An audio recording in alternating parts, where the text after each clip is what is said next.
Namaste and good evening. We'll start our class with the prayers.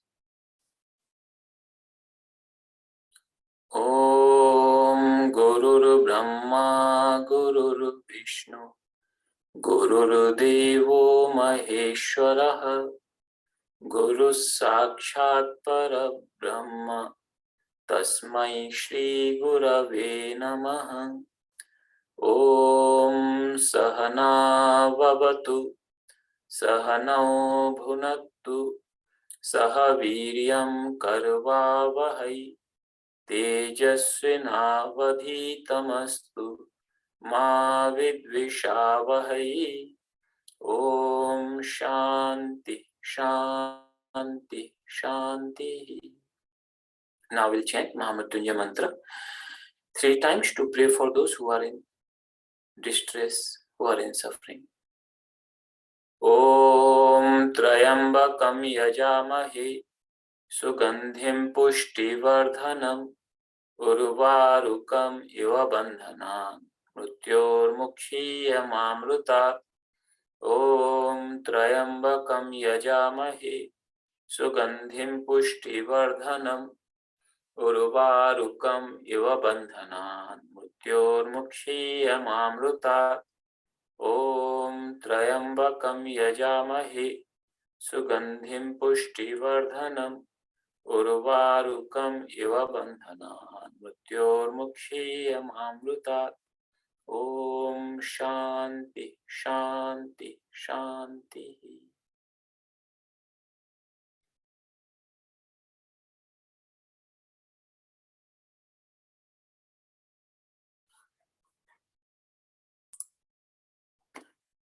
Welcome everybody. Now we'll start our class. Thanksgiving. Today is a Thanksgiving Day in USA. So we are in class 31 and tomorrow we are going to have class 32, which will be our concluding class, the final class for this course. So instead of Saturday, you might have received already the email that we would be doing this class tomorrow, same time. So we are in the Uttarakanda, the last chapter, and we are discussing the story of Kaka-bhushundi and garuḍa. So I told you how garuḍa goes to Kaka-bhushundi, the crow who is a great devotee of Lord. And garuḍa had this delusion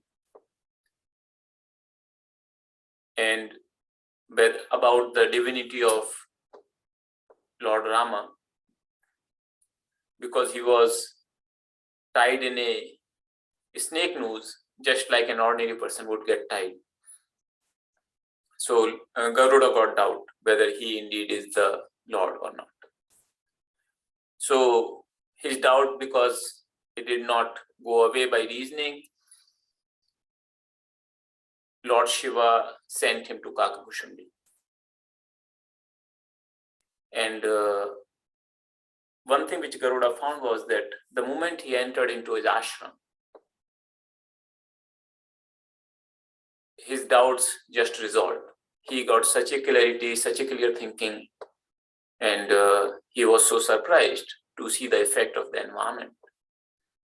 And then finally he goes and requests Kaka-bhushundi to tell him the story of Lord Rama, that is Ramacharitamanasa.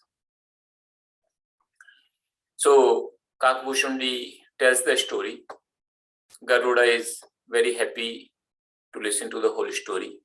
And then he is very thankful and grateful and says, look, now all my doubts are gone, delusions are gone. But you tell me that, how is it? I have heard that the time does not affect you. The death does not come to you. And also, how did you get this body of a crow? And what is this effect of your ashram? That the effect of Maya, the delusion, the confusion, that simply doesn't exist here. So Kaka-bhushundi was very happy to hear this question, and he started narrating his own story. So he says, because of your story, the memory of many past births have come to my mind because of your question. And the very first birth I remember, I'll start from there because the answer to your question lies in there. So in that birth, I was born in Ayodhya as a low caste person.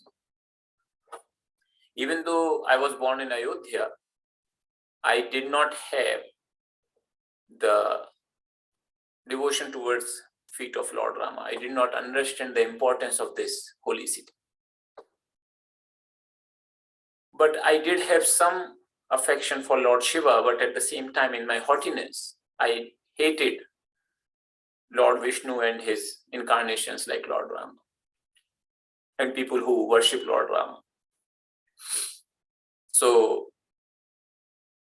he was worshipping Lord Shiva in that manner. Kaka-bhushundi is narrating to Garuda, and then he says, after some time, there was a scarcity of food. There was drought in Ayodhya. So I moved out from there and went to this city called Ujjain. It's a city in the central India, which is known as city of Lord Shiva. There is a temple of Mahakala even now. And then Kaka-bhushundi is narrating that there I earned some money, and then I wanted to worship Lord Shiva. So I found this great Brahmin. He was a great teacher and also a great devotee of Lord Shiva, but he did not despise Lord Rama or his devotees. So Kaka-bhushundi is saying, I served this person, not in the real sense serving, but with a little bit hypocrisy. And then, but he loved me, seeing my outwardly humility, and he instructed me, he initiated me into the mantra of Lord Shiva, and also told me how to worship Lord Shiva. So he said, Kaka-bhushundi is saying that with that mantra, I started worshipping Lord Shiva. But my haughtiness regarding that Lord Shiva is supreme and Lord Rama, I still despised Lord Rama and his devotees. So he says that when my guru saw this behavior of mine, he was very pained. And he tried to make sense to me, look, this is not the right behavior. Lord Shiva himself worships Lord Rama. And he got even angry with Guru that how can his Guru put Lord Shiva below Lord Rama? But Guru basically meant to say that divinity is one, there is no difference. People who worship Lord Shiva, those who are true devotees of Lord Shiva, they attain the devotion to Lord Rama and vice versa. But Kaka-bhushundi says, I actually started even hating my guru. He did not mind it. He still tried to see where my good lies. And he tried to instruct me again and again. One day he says that I was sitting in the Shiva temple doing this mantra, and then Guru came there. He saw Guru coming, but in his haughtiness, he says, I did not get up and bow down to Guru. I just as if ignored Guru coming. This is considered a great mistake.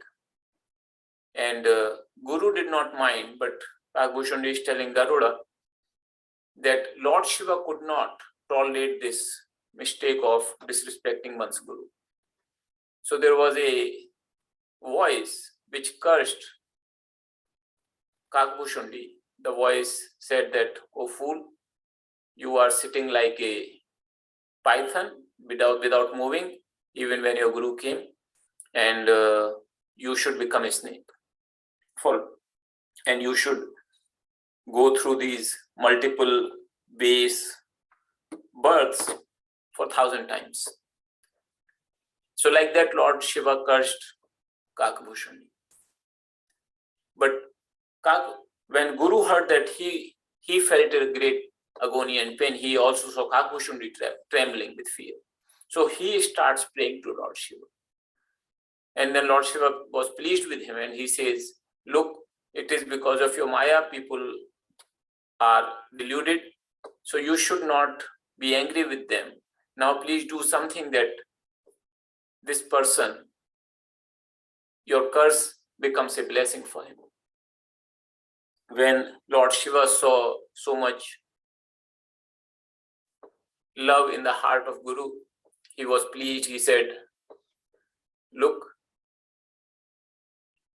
because of you, my curse will not completely be undone. He still have to take the birth in the base, births including snakes and others. But he will not have the pain of birth and death. So for birth and death would be like changing the clothes for him when he goes from one body to another body. And he will also have the memory of all the births. His memory will not be lost. He will be able to continue his sadhana in all these bodies. And he will eventually attain the devotion to the feet of Lord Rama. And then Lord Shiva says, even one more boon I give it to him, is that your motion, you can move anywhere, in any plane of existence you can go without any obstruction. So like that, because of Guru's compassion, the curse was turned into a boon. So Kaka-bhushundi finally says that I did take birth exactly the same way as Lord Shiva had predicted.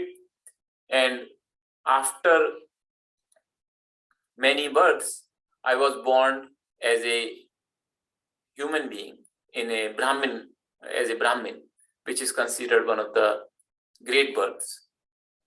And he was already, because he had been continuing his sadhana, he was already having the devotion to Lord Rama in that birth. And he did not care for any worldly things. He just went out in search of saints and sages, listening to the stories of Lord Rama. And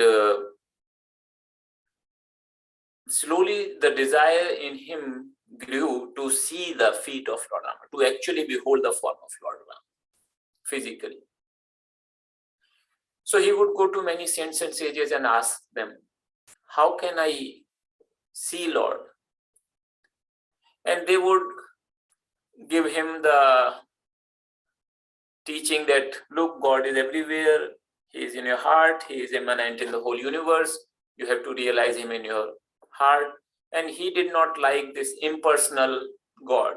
Kaka-bhushundi says that I really wanted to see God as if in a form and worship him as Lord Rama. So finally he went to a great saint called Lomash.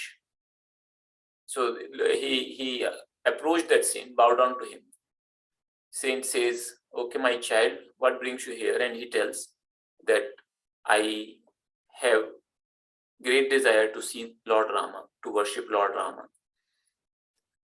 Please instruct me accordingly. So Lomash sage, he started telling some story of Lord Rama. And then slowly he switched to the description of impersonal God, because he himself was a realized master and he himself was rooted in this knowledge. And he considered Kaka-bhushundi, who was a great seeker, who was a very advanced seeker, a person worthy of attaining this knowledge. So he started instructing him in that. Kaka-bhushundi did not like it. He says, I again and again tried to tell him that, look, I want to see God in form. And this is a famous verse from Manas. पुनि मैं कहूँ नाई पद सीसा, सगुन उपासन कहु मुनीसा, सोई उपदेश कहु करिदाया, निज नैनन देखो रघुराया, भई लोचन बिलो के अवधेसा, तब सुनिहु निर्गुण उपदेसा. So he says, first let me see Lord Rama to the content of my heart. Then I'll come to you and listen this impersonal God, these teachings of impersonal God. So again, the sage instructed him a little bit in the worship of Lord Rama. But again, he switched back to the instructions of impersonal God. So Kaka-bhushundi is trying to again tell him, no, I want to listen to about God with form, God with qualities. And sage is telling, look, he is the same as you. There is essentially no difference, just like between the water and wave. They are essentially the same. So, but Kaka-bhushundi started putting his own arguments against what the sage was saying. And then there was a counter argument. And finally he said that the sage started showing some signs of anger.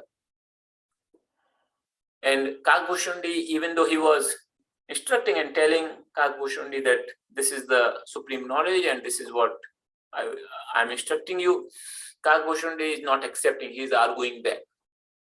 And in his own mind, he is going through all sort of arguments and counter arguments. And he is not listening to the sage properly. When it became too much, the sage really got upset and angry. And Kaka-bhushundi says that this is even like the sandalwood, which is considered very cooling. But if you put too much friction on the sandalwood, that also will produce fire. So when sage got upset, he cursed Kaka-bhushundi.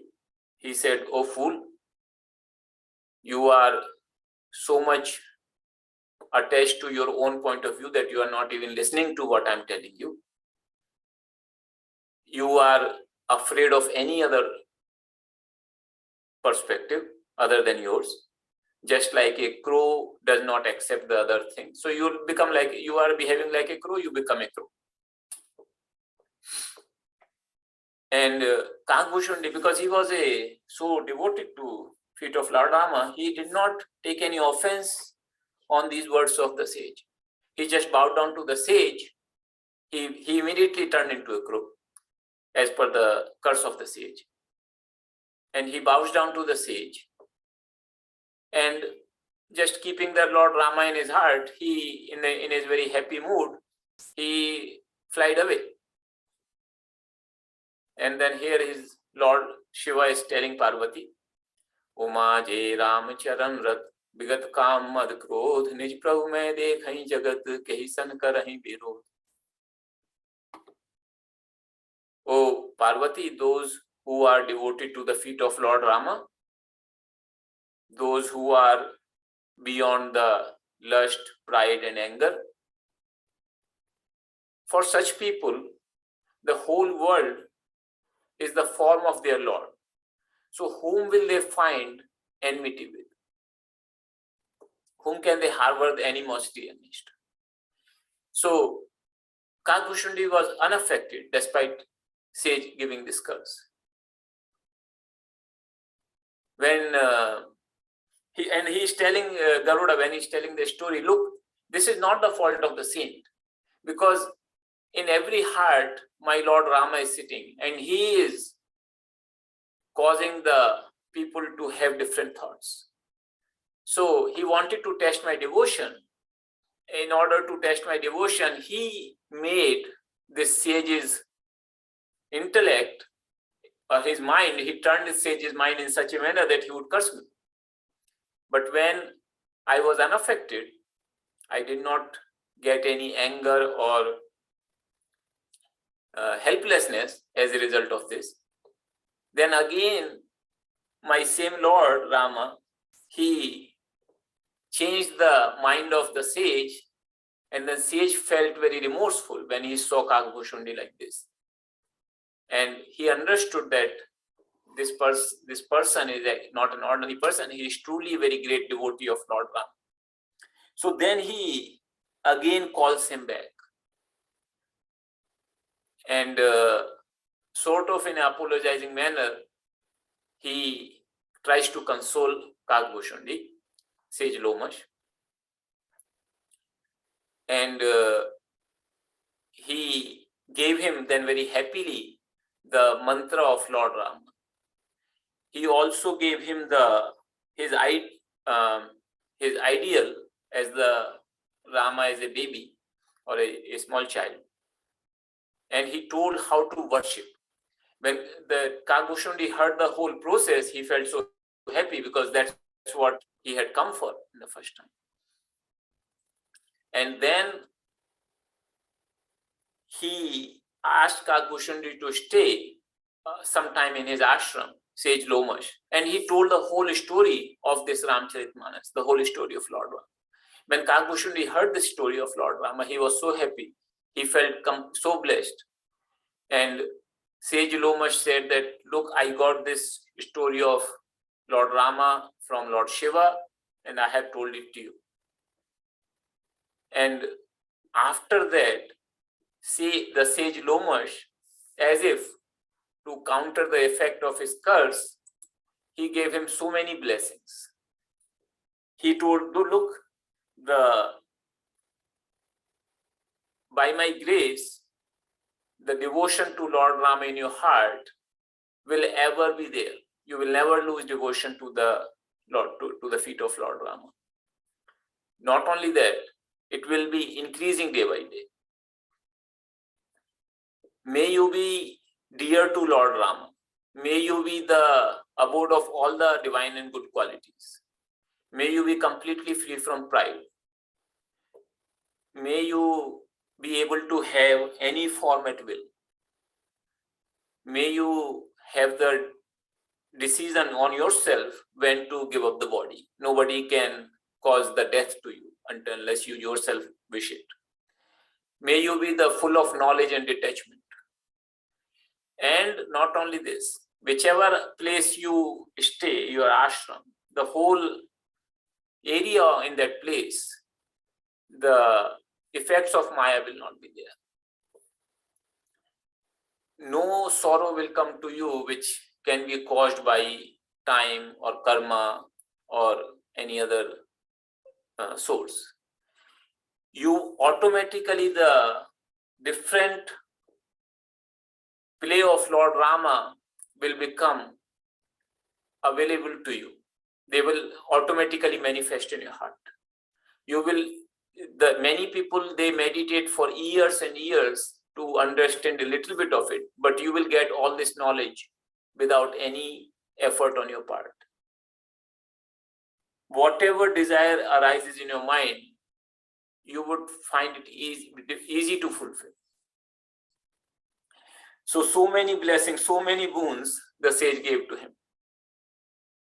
And it was endorsed by Lord Rama himself, and there was a voice that he indeed is my devotee, and all this sage, what you are saying will come true.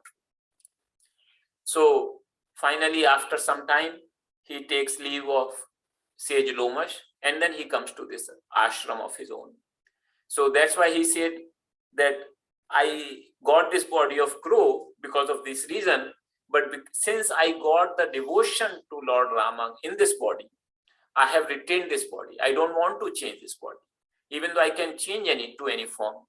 But to me, the form which has given me this devotion to Lord Rama, that is the most dear form. It's not the outward appearance which matters. So he answers questions of Garuda. And then he's saying that, look, in this case, what happened was that I was placing my own view regarding the devotion. and I was insistent upon that. As a result, I got the curse. But look at the beauty of devotion. Look at the effect of devotion. That whole curse got converted into such a boon that even to the greatest of the saints, it's very difficult to have such a boon. That is the power of devotion. That is the glory of devotion.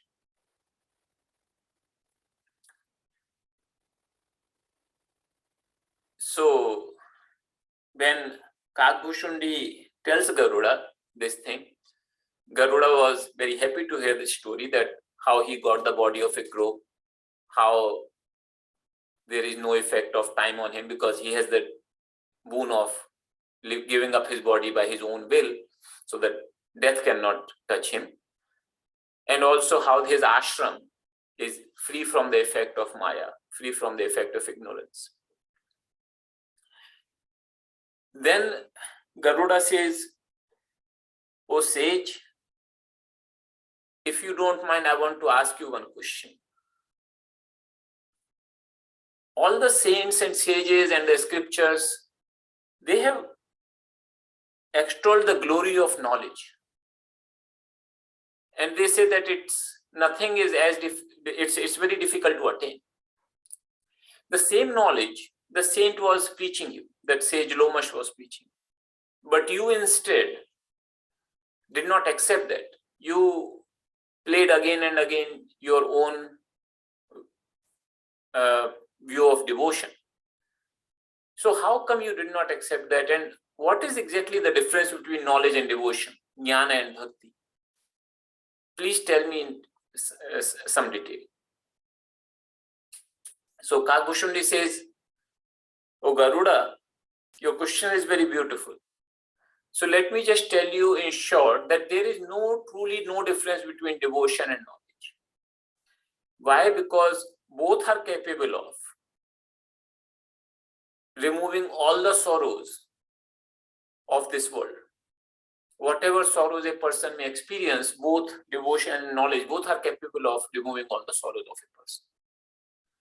Yet there is some difference. So in this regard, I just remember one story. There was a great sage called Uriya Baba. He was there in last century. So like he left his body in around, I think, 1940s, sometime in 1940s. He was a great Jnani, great man of knowledge, realized master, as well as he was a great devotee.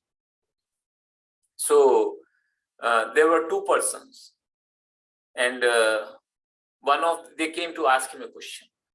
So one of them said, "Sir, please tell that which is greater, devotion or knowledge?"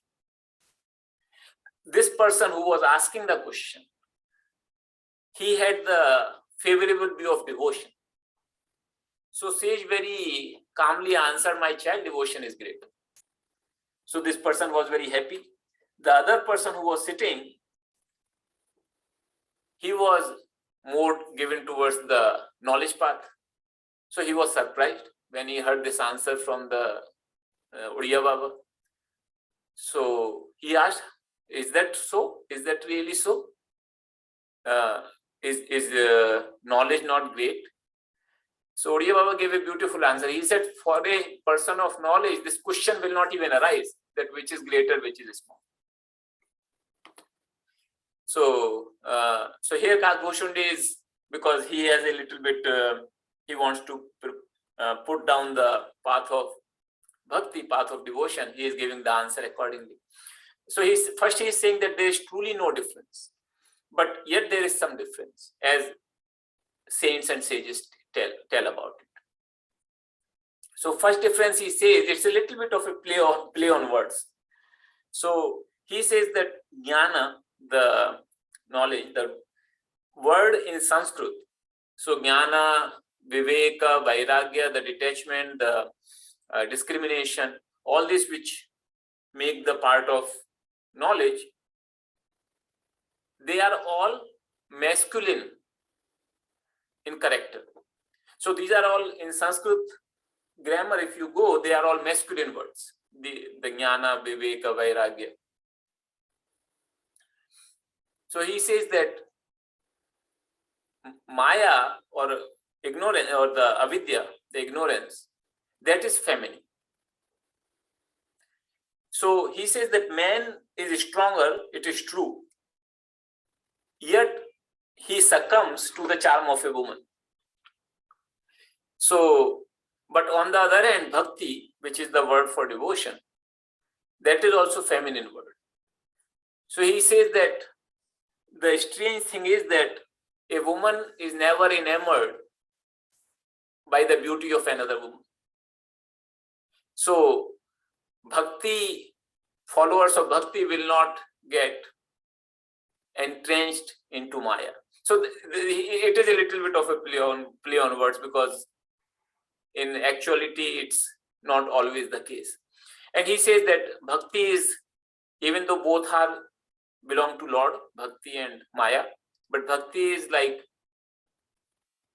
it lives in the heart of the Lord, and Maya is like a maidservant. So Maya cannot really touch bhakti. So that is one way he tries to explain the difference. And then he says there is another difference, and listen to it carefully, because by hearing which one develops the love for feet of Lord Rama. So he goes through the whole process of acquiring knowledge. So it's a very famous verse from Manas. सुनहु तात यह अकथ कहानी, समझत बनई न जाय बखानी। ईश्वर अंश जीव अविनाशी, चेतन अमल सहज सुख राशि। सो माया बस भयउ गोसाई, बंध्यो कीर मर कट की नाई। जड़ चेतन ही ग्रंथि परि गई, यद्यपि मृषा छूटत कठिनई। So he is saying that this story, listen to the story which truly cannot be told. So he is telling something, but he is saying truly it cannot be told. Why? Because it can be understood, it can be experienced, it can be realized, but it cannot truly be described. The fact is that the person, an individual person, he is nothing but a portion of Lord himself. And his consciousness, he is beyond any impurities. By very nature, he is the abode of unalloyed bliss.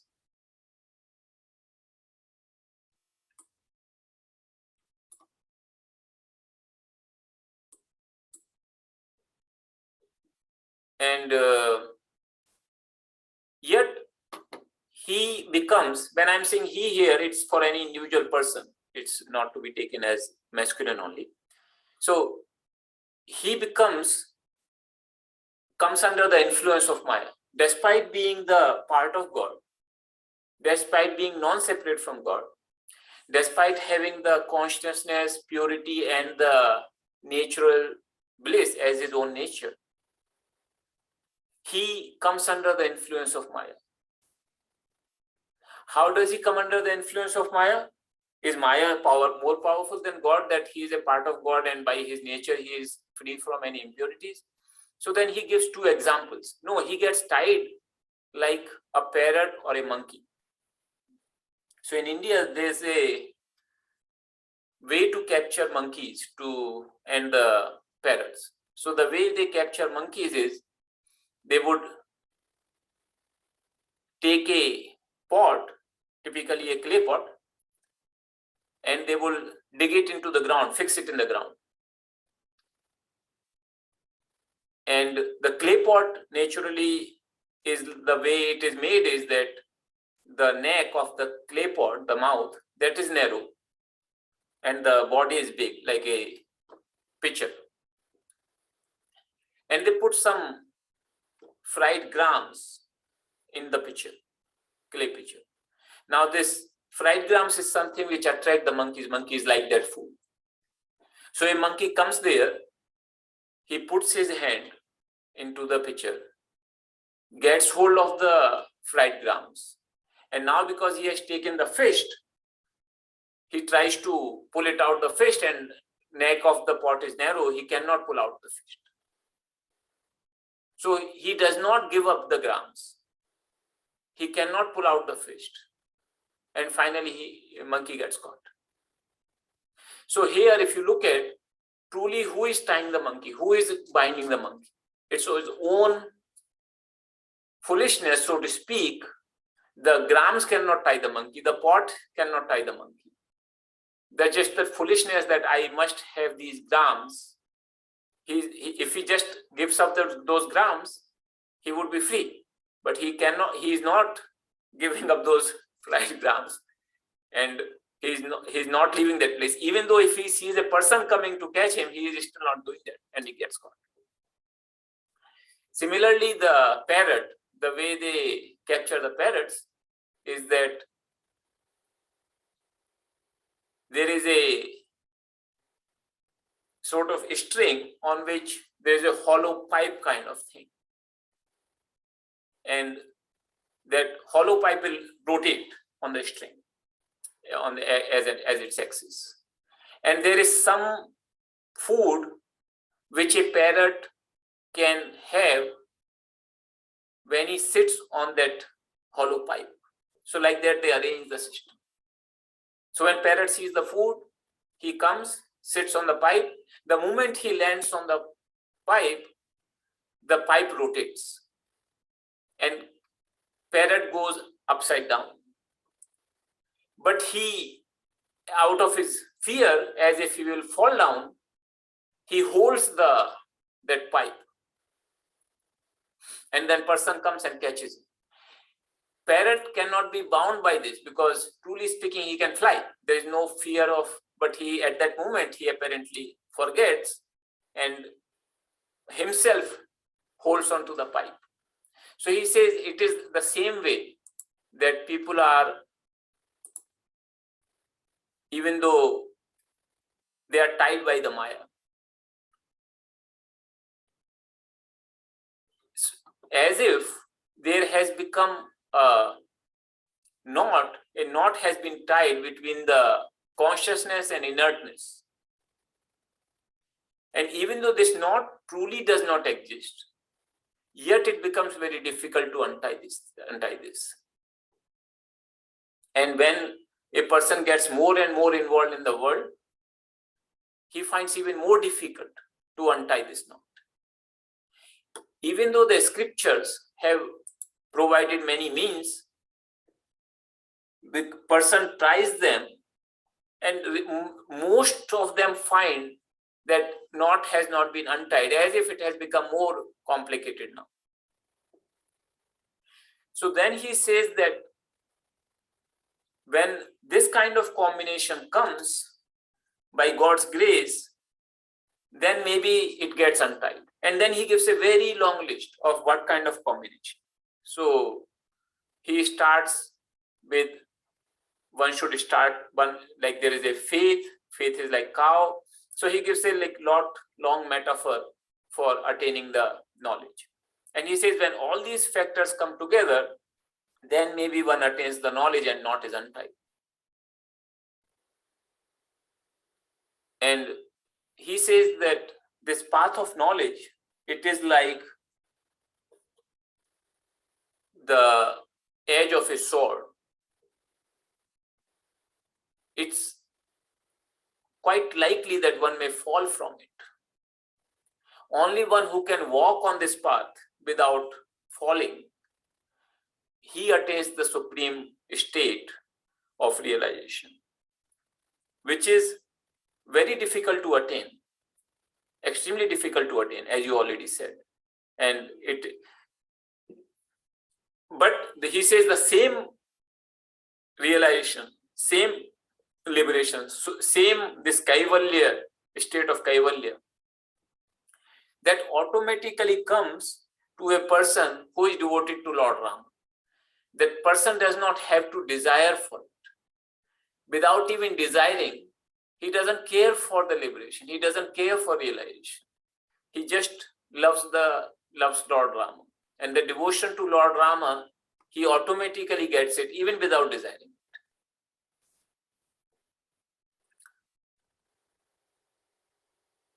And he says that truly to start the devotion, to love the Lord, there is no prerequisite. Nothing is there that you have to have with you to start this process, to walk on the path of devotion. And he says, even in the dream, one will not have any sorrow, any shadow of sorrow, one who has the devotion to Lord Rama. And like that, he extols the virtue of devotion. And he says, in my heart, I feel that these saints and devotees, they are even greater than Lord Rama themselves. How? He says, he gives a couple of examples. So Lord Rama is like an ocean, and the devotees, they are like clouds. They take the water from the ocean and then they distribute the water in the plains. Lord is like sandalwood forest, and saints and devotees, they are like the wind which takes the fragrance of sandalwood and takes it to the people.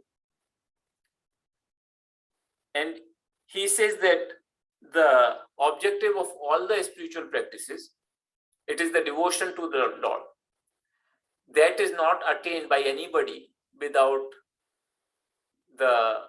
meeting the saints and devotees. So because of this, he is saying that even though Lord is there, but to make somebody aware of his devotion, which is truly the cause of removing the misery for someone, so Lord himself is always there, but that his presence itself does not remove the misery. It is the devotion to the feet of the Lord that removes the misery of a person. And that devotion is not attained without having the company of a saint or devotee.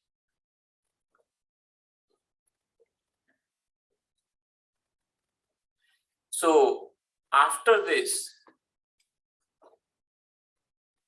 Garuda was very happy to hear this discourse.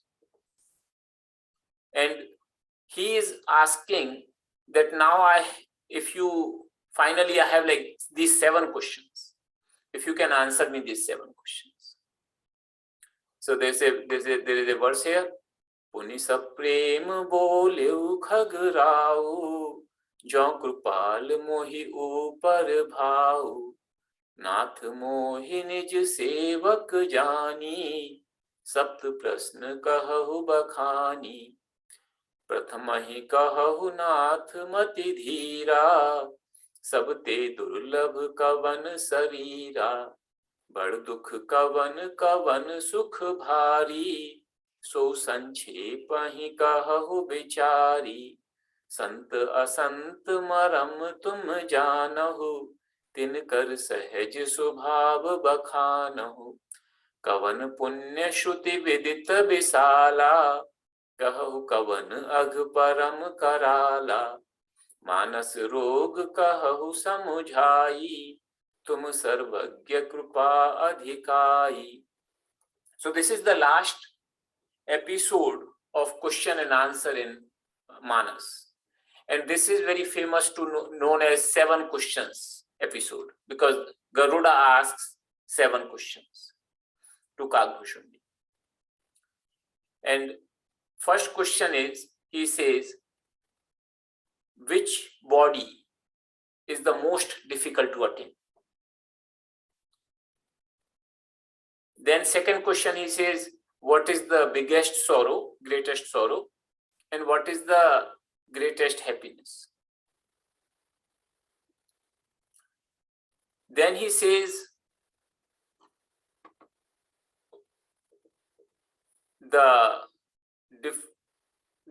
natural tendencies of a saintly person and a wicked person. Then he says, what is the greatest virtue and what is the most terrible sin? And the seventh question he asks, the diseases of the mind, Manasa Roga. So even though Manasa Roga literally translates into the disease of the mind, but they are not truly the psychological diseases. They are the diseases which a spiritual seeker finds on the path.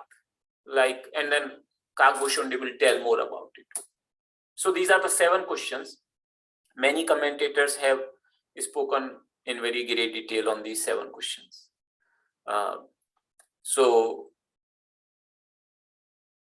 first question is simple. He says, first question is, what is the most difficult to attain body? Which body is the most difficult to attain? And he says it's the human body. It's the human birth which is most difficult to attain. Because with this human birth only, one is given the right to perform karma. Animals do not have any free will to perform karma. They are driven by instincts. Even gods in the heaven, they are so engrossed in the enjoyments that they do not have time to perform they do not have any inclination to perform karma. Because their bodies are given for enjoyment. So it's the human body, which is primarily only human body out of all the forms, which has this capacity to perform karma.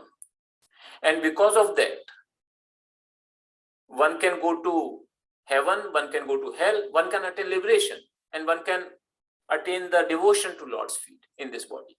So this is the first question of. Then second question he asked was, which is the greatest sorrow? Then he says, the poverty is the greatest sorrow. So here the poverty should not be taken just as the poverty of the money. It's the helplessness, where I feel helpless, I feel weak, I feel worthless, that kind of thing. That is the biggest sorrow. And then third question he asks is, what is the highest happiness? And Kaka-bhushundi says that there is no happiness as great as communion with the saints. So meeting with the saints and sages, that is the greatest happiness. Then he is asking, what is the difference between the natural tendencies of saintly person and a wicked person? So he says that for a saintly person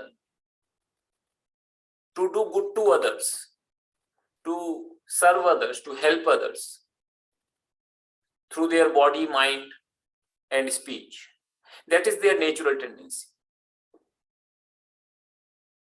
They would take the pain, they would themselves tolerate the difficulties and pain in order to good to others. On the other hand, the wicked person quality, natural tendency is just to create the difficulty for others, just to create the pain for others. Whether they are benefited by or not, that doesn't matter. Sometimes they themselves will undergo some difficulty and pain, but their natural tendency is that how the other person could be in trouble, even though that itself causes them trouble. So that is the natural tendencies of a wicked person. The next question was, what is the greatest virtue or religious merit? He says the vow of non-violence is the highest virtue. It is declared by the scriptures as such. And what is the greatest sin? And he says there is no sin as grievous as speaking ill of others, gossiping about others, to talk bad of others, to see the faults in others. So if you remember, Shri Guruji has again and again reminded us not to see faults in others, because this is connected.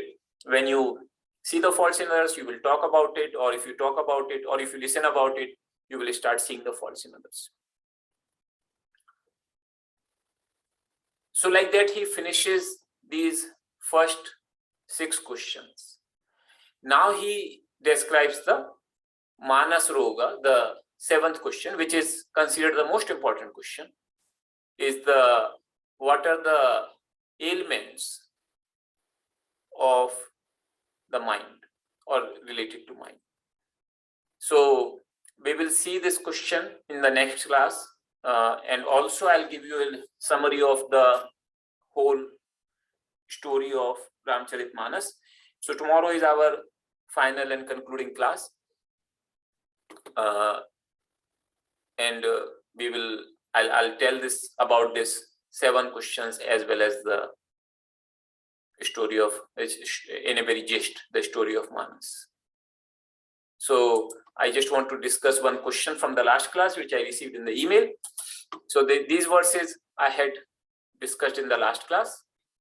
Nij anubhav ab kahun khagesa, binu hari bhajan na jahi kalesa, Ram kripa binu sunu khagrai, jani na jai Ram prabhutai, jane binu na hoi parditi, binu parditi hoi nahi priti, priti bina nahi bhagati didai, jim khagipati jal ke chiknai.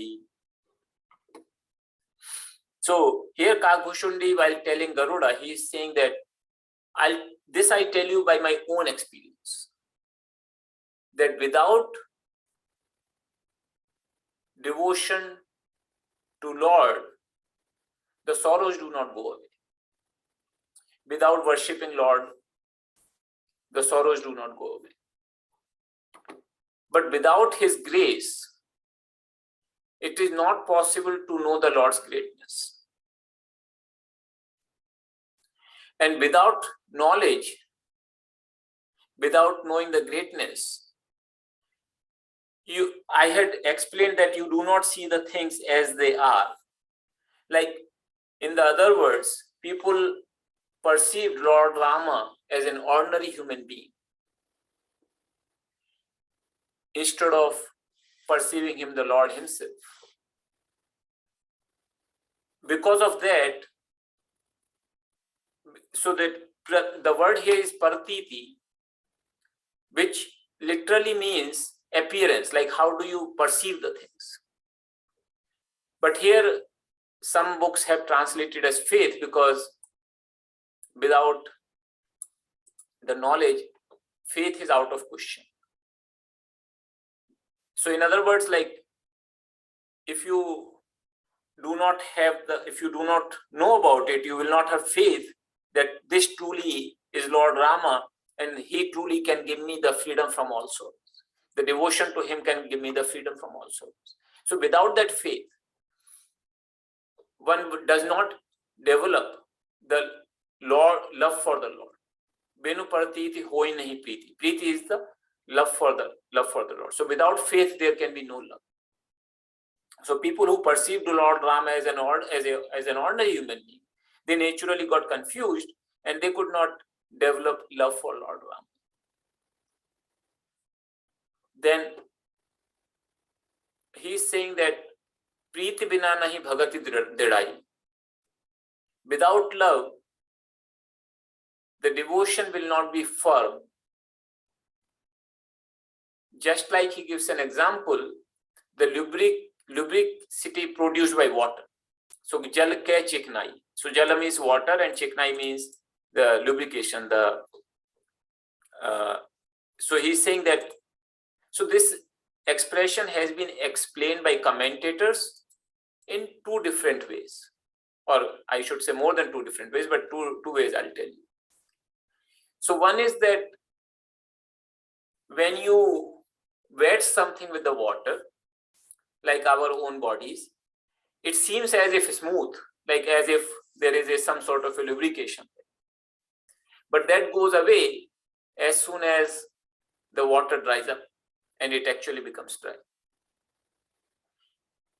On the other hand, the explanation was that you put a drop of oil on the water, and that does not remain stable. That will just move around. So without love, the devotion is like this. It is not firm. And so either way you look at either explanation you take, the idea is that without love, the devotion will come and go. Sometimes you will feel devotion in your heart, sometimes it will not be there.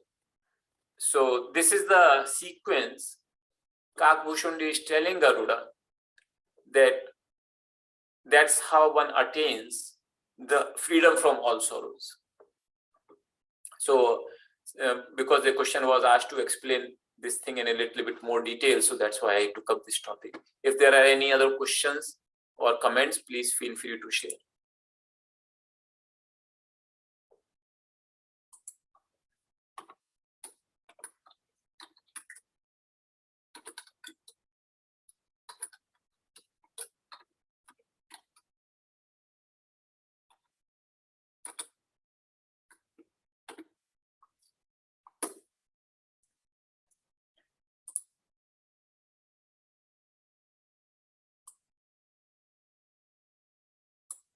So if there are no questions, we'll just close the class. And tomorrow, so it's not Saturday this week, you must have received the message. I'm just telling you again, it is tomorrow, and that would be our final and concluding class for this course, because we had planned it for 32 classes.